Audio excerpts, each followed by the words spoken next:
Joey Votto called it a career, while Aaron Judge is on pace for 60 home runs. All that and more on today's First Pitch. Let's talk about it.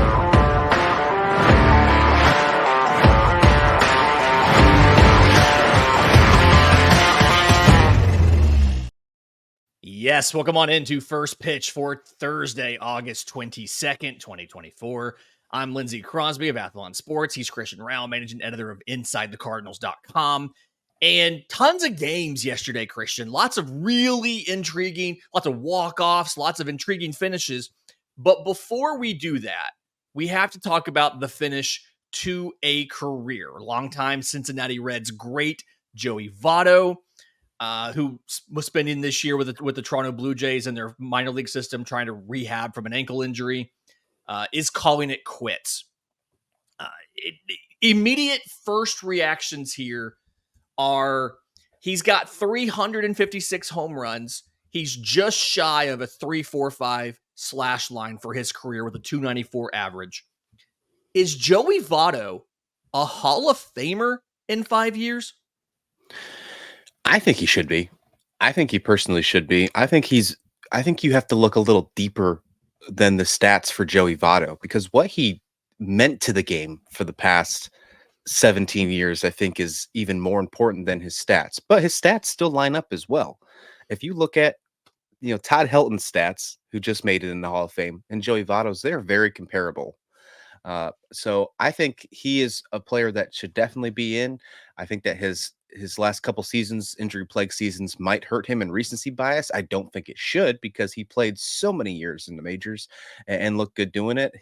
One thing he has that Todd Helton doesn't have is an MVP as well. So I think Joey Votto is a Hall of Famer. He's definitely, in my book, a Hall of Famer. We'll see him in the Reds Hall of Fame. We'll see him in the Canadian Hall of Fame. And we should see him in Cooperstown as well. Yeah, and I think the argument for Joey Votto can kind of be drilled down to the peak, right? From 2010, his MVP season, through 2017, which was his MVP runner-up season. He batted .315, .438, .542, averaged 26 home runs a year. Struck out as many times as he walked, 108 of each. Averaged 108 each. It was 862 on walks to 864 in strikeouts. But, you look in here, he led baseball in walks 3 times in that span. He led baseball in on base 3 times in that span. He led his league an additional 3 times in on base. He did a ton of. He was one of the best players in baseball in that peak. And I know he played a lot longer than Dale Murphy, but him having that peak like he did, that 7 or 8 year peak where you can argue he was one of the best players of the 2010s before dropping off. And, his last 5 years, I think he played a total just under 500 games. He averaged like 90 games a season, and he batted something like 240. Kind of reminds me of the Dale Murphy situation of he had the back-to-back MVPs in the 80s. He had a really high peak, but then he fell off even harder than Votto did, and then was out of the league sooner than Votto was. I worry that voters are going to say no. And in my mind, kind of like to your point there, very comparable to Todd Helton as far as similarity scores and things like that. His 7-year peak is higher than the average 7-year peak of a Hall of Fame first baseman. According to Baseball Reference, they have that Jaws metrics in there. His career WAR is right there in line with the average first baseman in the Hall of Fame. His WAR per 162 is higher than the average first baseman in the Hall of Fame. So it feels like he should be a Hall of Famer, but kind of like I have questions about, are they going to recognize all of the off the field stuff and give it to him? Because Dale Murphy, I'm not bitter at all. Dale Murphy has not gotten any of the recognition for the off the field stuff like he should have. No, I agree. Dale Murphy should definitely be a Hall of Famer. And there are some comparisons here, and it's leading to that recency bias of what they were at the end of their careers. They obviously weren't the player that they were at the beginning of their careers, or at least their peaks, or remotely close because of injury seasons.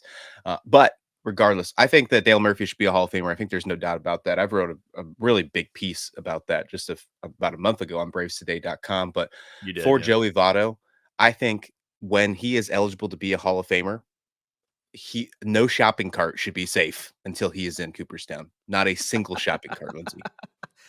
And just fun fact, that 2029 list as of right now, Miguel Cabrera, we can agree, Hall of Famer, no question there. Outside of that, there's some really interesting guys between Votto's on that list. Adam Wainwright's on that list. Corey Kluber, Nelson Cruz, Michael Brantley. Who is your borderline guy off of that list with the assumption that that Miggy and Joey Votto are in the Hall of Fame? Yeah, I think those two are guaranteed. I really do think Joey Votto is a Hall of Famer, and no doubt about Miggy. I think my borderline guy is Adam Wainwright. I think he's the one that sits right on that borderline with me because he had a great career as well, great length. But I think I think he just is going to miss Cooperstown. I think you throw him into the Hall of Very Good. I think that's where we sit Adam Wainwright, and that hurts coming from a guy who likes the Cardinals. That hurts for me, but uh, I think I think Adam Wainwright will just miss Cooperstown. Yeah, that 2020 through 2022 kind of resurgence that he had, where he put up ERAs under 4, kind of there at the end. You'd like to think that helped, but it just kind of feels like he was a different pitcher after 2015. You're right. He just never quite got back to the right form, and I feel like that's going to get held against him a little bit. My borderline guy is Corey Kluber. Debuted at 25, retired at 37, was not good in the last few seasons, but his 5-year peak, 2014 through 2018, he wins 2 Cy Youngs at an ERA of 285 across over 1,000 innings. So he averaged 218 innings a year for 5 years. Again, won 2 Cy Youngs, walked 1.8 batters per 9 innings, struck out 10.1, was, just incredibly dominant.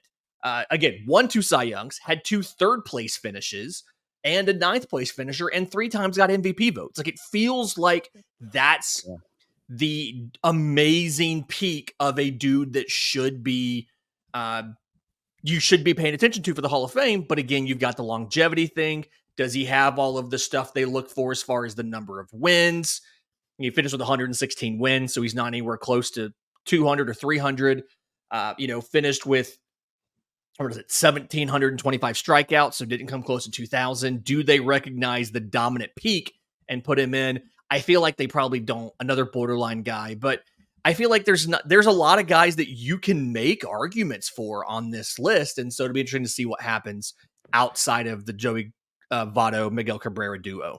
Yeah, I think that peak is 5 years might be a little too short, but you also got to remember that in his older years, he threw a no-hitter in his last year, second last year with the Yeah. Yankees. So that was another thing as well. So he still showed that he had it towards the end of the year. It just wasn't as crazy as that peak was. But that 5-year peak in comparison to his whole season, I think that's fair to put him as a borderline candidate. Yeah. And you can extend that earlier a season and make it a 6-year peak, and his ERA is still under 3. It's a 2.96. So like it's still under 3, even if you extended it up a year. So it's just 2019 with him getting hurt and only pitching in 7 games makes it tough to make it a 7-year peak on that. Okay. So going from a guy who retired, probably gonna make the Hall of Fame, to a guy that we think is on a Hall of Fame pace, Aaron Judge, homered twice in the Yankees 8-1 win over the Guardians. We discussed his MVP candidacy yesterday on Happy Hour, so go check that out. It's his to lose. We're kind of unanimous on that.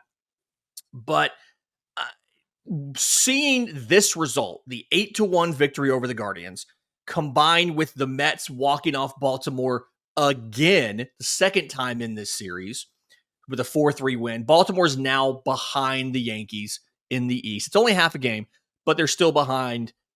Do we have any changes to our predictions of who wins this division? No, I think it's still a borderline thing because, we're talking about Aaron Judge here, but the biggest concerns for both of those squads between Baltimore and New York is pitching. Mm-hmm. And we just saw even more issues with the Yankees pitching. Luis Gil the other day had 6 walks in 3 innings pitched. he leaves the game with back tightness, he goes on the IL. So now they have one more issue with that rotation. And the bullpen has obviously been really bad. When you look at Mhm. Baltimore, they've had a plethora of injuries with their rotation, and now their bullpen is not showing up. We've already had issues with Craig Kimbrell. They go ahead and name Sir Anthony Dominguez the new closer. He has not performed since he's been named that. So maybe they just need to not name anybody the closer, and maybe that'll be the case. Maybe Game there's by a game basis, right? yeah, maybe there's a confidence issue. I don't know. I really don't know. I don't want to go ahead and predict or assume anything. But Aaron Judge, he's well on pace to hit 60 home runs this year. How crazy is that we're going to see him do that again, Lindsay? I mean, we saw him hit 62 in 2022, and then he's on pace to do it again. So he took one year off to get just a measly 37 last year, Yeah. I and then mean, he's 62, and then probably another 60 this year. the injuries don't help. That gosh darn outfield fence that he ran into last year. Right. Okay, looking at more of these results, the Diamondbacks sweep the Marlins in the series. They won 10-8 yesterday. But here's the kind of concern that I had with this. Jordan Montgomery, who we thought was turning a corner, 5 2/3 innings, 10 hits, 6 runs. I believe gives up 2 home runs, only strikes out 4 Miami Marlins in the game. Picked up 12 whiffs, only had like a 24% CSW. Given the fact that he can't seem to string together consecutive good starts, and his ERA is dreadful this year, what's the playoff rotation for Arizona behind Zach Gallen? Yeah, I don't think you can have Jordan Montgomery as one of your 3. I don't think you can. Now, if you have injuries, which again Arizona's been dealing with all year, I think you don't have a choice. But I think you have to keep him out of it as well. Rodriguez, I think you have to put him in there is if he's healthy. Are we going to see Kelly be able to last into the postseason? I mean, there is a lot of questions with this Diamondbacks rotation, but if I'm the manager of the Diamondbacks, there is no way that I could be able to say, yes, you know what? Let's give Jordan Montgomery a game in the playoffs after what we've seen from him. Again, thought we were gonna have a bounce back. August 3rd, he had a great game where he only allowed 1 run. It was a home run, but he was a short stint, very short stint. Then he had a quality start on his last one against Colorado. Against Colorado, sure, but still quality start. That Miami Marlins game, though, bringing back all those questions again. This is one of those. This is one of those things, Lindsay, that Jordan Montgomery. You talk about the narrative with him about how he starts so late in the season because of the whole stuff going on with Boris. That's got to obviously go away now. We're far enough into the season to be able to say, okay, he just doesn't have it this year. And what I don't know. I really don't know, but there's no way that you can say that Jordan Montgomery is going to be a starter of the playoffs if everything falls into place. No way. Yeah. Zach Gallen's got to be first. I think after Yeah. that, you're looking at some combination of Eduardo Rodriguez, Merrill Kelly, and Brandon Pfaadt. Let's not forget about Brandon Pfaadt. He threw, if you remember last year, the postseason last year, scuffled in the wild card game versus Milwaukee. But he goes out against the Dodgers in the NLDS, 4 1/3 innings, no runs, only 2 hits, no walks. Gets 2 starts against Philly in the NLCS, 9 2/3 innings, 2 runs on 6 hits, only gives up 1 homer to Philly, which that was their entire postseason was hitting home runs. 2 walks to 16 strikeouts in 9 2/3 innings. Like, I think Brandon Pfaadt can be one of your 3. This year, his ERA is, I mean, it's a 4.08, but he had an ERA almost at 6 in the regular season last year and then turned it on in the postseason. So I do believe there is a runway to do some combination of Zach Gallen's game 1, provided you don't have to burn him in the wild card series.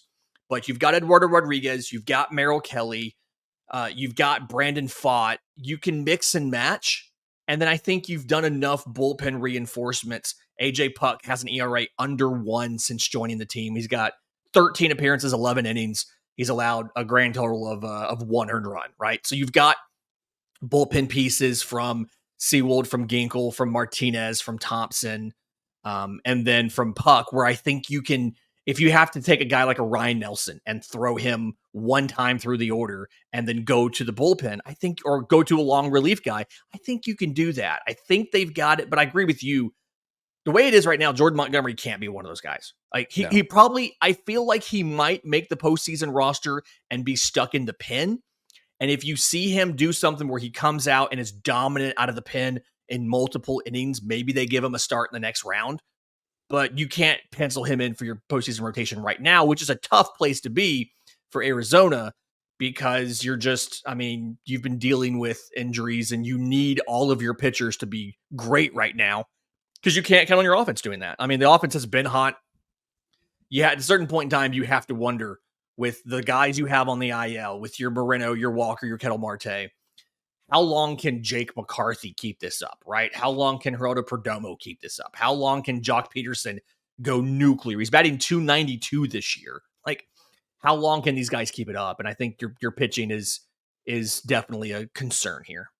Yeah, and the crazy thing is they're still doing all of this. They still have all these concerns, all these injury concerns on the offensive side as well, and they're still sweeping teams. They're still finding a Yep. way to be in the wild card race, and they're still right in contention with the Dodgers for the National League West. So I think that even though they're having all these issues, there is still a good path for them to make a good run in the postseason. But I'm with you. I just don't know if Jordan Montgomery is that answer. Yeah.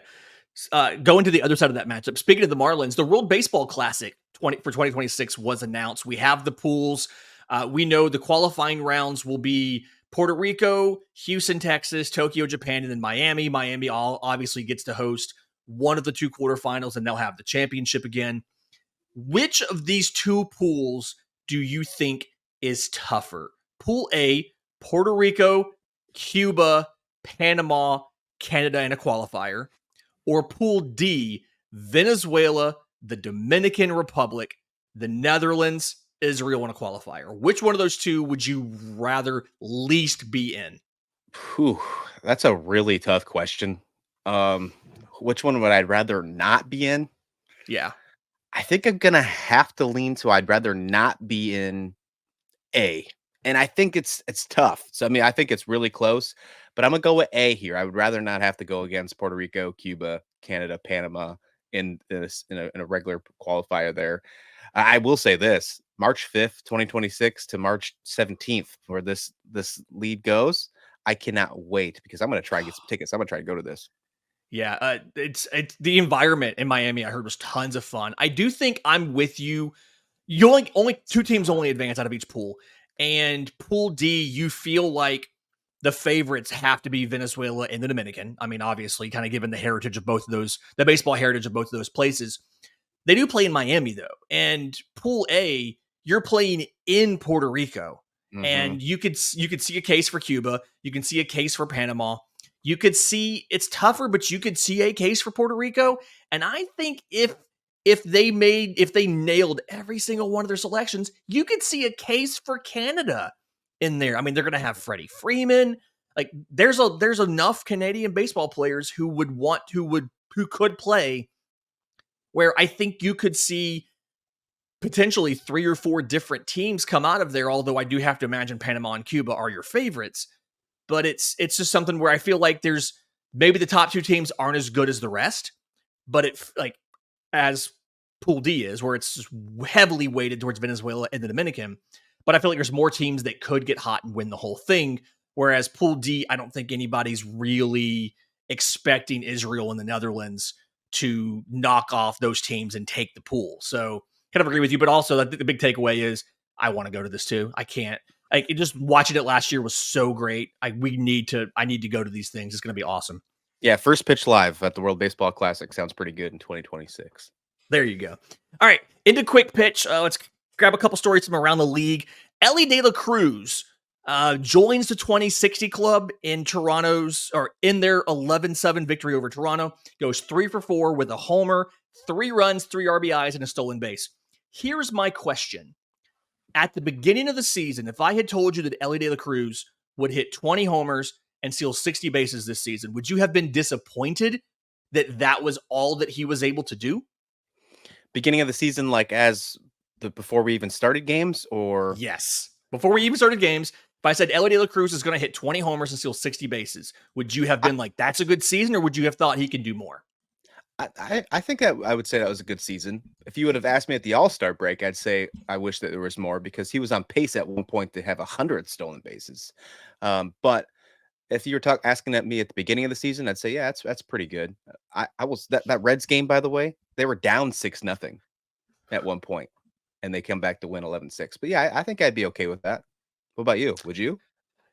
It feels like he's capable of more power production. When you hear the numbers about Ellie De La Cruz's exit velocities being some of the best in baseball, if you would have told me, hey, he's only going to have 20 homers in late August, and it's to be technical, it's 22, so he's slightly above that. But if you had told me it's going to be a 20-60 season, I'd have been a little bit disappointed because I feel like a 30-70 season was entirely realistic.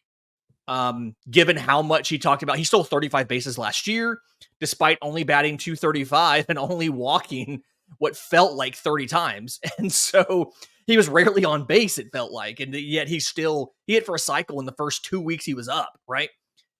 It feels like he was capable of a 30-70 season. And you're still there. You're 8 homers away. You're 10 steals away. You could do it. But if you had told me, hey, he'll do a 20-60 season, I got to admit, I probably would be a little bit disappointed in that. Just feels like he could have done more. But talk about doing more. The Cardinals, they walk off Milwaukee in extras of the grand slam. So 10-6 in 10 innings. But the St. Louis Cardinals here, is this fixable? Is this St. Louis Cardinals team fixable? Because it feels to me from the outside, you obviously cover the Cardinals for InsideTheCardinals.com. It feels from the outside like there's not a lot of high quality depth on this roster, and that the 40-man and the options they have in the minors don't complement the 26-man roster very well. And in essence, they're banking on, we have a starter at every position, and this dude has to perform. And if he doesn't perform, we don't really have a lot of other answers. Yeah, I mean, I don't know if this is fixable. I think that they have to make some big adjustments personally. I think that there are a lot of older guys on this roster that are not performing, where they look to make some band-aids to try and get themselves back into the postseason to make the fans happy again, and it didn't work out because they're not going to make the postseason this year. It's just not going to happen. The pitching didn't work. The pitching's older. They're also going to be tied to Sonny Gray for the next couple of years on a high contract. You got to answer And they questions. lost a draft pick to sign him too. Exactly. And you got to answer questions about what's going on with Paul Goldschmidt, they're talking about possibly contract extensions, but his performance has been not great at all. Nolan Arenado has not been great, although he'd had that walk-off grand slam last night. Yeah, there's a lot of questions. When you look at the depth, though, yeah, they're finally, in my mind, made some right moves. Demoted Nolan Gorman down to AAA to go ahead and make those adjustments, because when he is on, he's one of the best power hitters in baseball. Like, he has shown that he can be one of the best power hitters in baseball, but his strikeout percentage is so bad. Fangraphs had something out the other day, and he, out of like, it was like something around like 19,000 players have had over the amount of plate appearances that Nolan Gorman has had, and he's placed in like the bottom 5 of those 19,000 seasons among strikeouts. So that's obviously a concern. They moved Jordan Walker back down to the minors. They never gave him a fair chance back up in the majors this year. So I think they have the right pieces. I think that there's some questions between getting on the right page between the front office and management. I don't think they're on the same page between John Mozeliak and Ali Marmol. I think they need to make some serious changes in the offseason and moving forward. I don't know if they will, but I think they need to. Yeah, kind of agreed there. Minnesota Twins score 11 off of 18 hits. They beat the Padres 11-4. Jackson Merrill hits a home run. Interesting. We're going to have a Rookie of the Year conversation on today's happy hour, and I think it's going to be interesting to see where he is in relation to Paul Skeens. Fernando Tatis gets moved to the 60-day IL. Any concern about the Padres on this, or is this just one of those you ran into a team that got hot for a day and you're going to be fine in the long run. Yeah, I think you should be fine. The Twins are also a really good baseball team. They're battling themselves for the AL Central lead, and I mentioned it earlier this week. I have been really impressed with this team, and I said I wouldn't be surprised if they took over the AL Central before the week is over. So I think the Padres will be fine. I am a little more concerned about moving Tatis to the 60-day. What does that mean, Lindsay? That he was on the 10-day for a long time. Now he's on the 60-day. Does that mean he even has a possibility to return before the playoffs is over? Yeah, so moving from the 10-day to the 60-day, and a lot of people kind of get this wrong. It doesn't reset the time you have to be on the injured list. I think that's the big thing people don't quite get. What it does from the 10-day to the 60-day is it gets you a 40-man roster spot. It takes the guy off the 40-man roster temporarily, but he's already missed more than 60 days. And so you put a guy on, you can't put somebody directly on the 60-day IL unless you have a corresponding move. You put him on the 10-day, and then when you need that 40-man roster spot, you can then move him to the 60-day. He can come back at any time, right? He's already been out more than 60 days. So common misconception there. They still say he's on track to get back before the season ends. And imagine just taking this lineup and then slotting Fernando Tatis Jr. into it for the postseason. That's a little vicious. My one concern here is Matt Waldron made this start, gave up 10 runs on 12 hits in 4 1/3 innings. It's his third consecutive start of 5 or more runs allowed. His last 3 outings, the team is 1-2. They actually won the first one of these games, but 14 1/3 innings, 22 earned runs. So a 13.81 ERA. So like right now, Dylan Cease is your undisputed number 1. Yu Darvish, I don't believe, is back with the team. No. And so if you don't trust Matt Waldron, if he's wearing down from fatigue from a long season, is Michael King your game 2 starter? Is Joe Musgrove your game 2 starter? Like, it's not. I'm a little concerned about your 1 through 3 in the postseason, especially if you have to burn Cease in a wild card game. Yeah, and I will say that Perez, since coming over to San Diego, has been really good as well. I think he's been one of the best starters compared to all of the ones that were traded over in ERA. So I That's guess right. you can put him 2.74 ERA in 4 starts. I forgot about Martin Perez. So he not might too be a bad. guy. He made me a liar, so I have to keep tracks of him because he made me a liar the first time we talked about him since the deadline. I thought he wasn't going to move the needle. He might actually be a really big piece for the Padres moving forward. But Waldron, because of all his off-speed pitches, he could fit well in the bullpen in a postseason if you could use a rotation differently for the Padres. So I guess in comparison to other rotations, even in their division, talking about the Diamondbacks, I guess I'm not as worried about them. Yeah, and kind of wrapping up here with some Texas Ranger stuff here. Wyatt Langford walks off the Pittsburgh Pirates. They win 1-0, and what's been a lost season for the Texas Rangers. And you had a really wild stat for me about Bruce Bochy and his struggles in back-to-back seasons, right? Yeah, Bruce Bochy, he has managed 5 pennant-winning teams in his going to be a Hall of Fame career. He has never led a team after winning a pennant back to the postseason, and it looks like it's going to happen again this following year. I thought that was a wild stat. Absolutely wild. What a wild stat. But our minor league update, they've got some help coming eventually. Kumar Rocker, who drafted by the Mets, they famously don't sign him. He goes to Indy Ball, gets drafted by the Rangers the next year. Number 2 prospect according to MLB Pipeline. He lowered his ERA to 0.46 with 4 2/3 scoreless innings for the Frisco for the Rough Riders. 4 2/3 scoreless, strikes out 8. Do we think he's finally back? He had a lot of health issues. He had major surgery. Is he finally back to the guy that the dominant player we thought he was at Vanderbilt? Yeah, I think we are about to see Kumar Rocker. I think we're about to finally see him show up. And I think I'd love to see him get one start in the majors before the season's over, especially since we're already sticking a fork in the Texas Rangers. So, yes. It is a lost season. Yeah, give me it is a Rocker lost for a season. start. Let me see it because I think we are going to see him back. I'd love to see it. Yeah, 2.03 ERA, 0-1 record this season, 8 appearances, 7 starts in the minors as he works his way back from Tommy John surgery. This has been First Pitch for Thursday, August 22nd. If you're listening on audio, do us a favor, leave us a 5-star review. If you're on YouTube, leave us a comment. Subscribe to the channel, hit the notification bell so you know when we drop the next episode, which will be this afternoon, talking about the Rookie of the Year races. Until then, this has been First Pitch.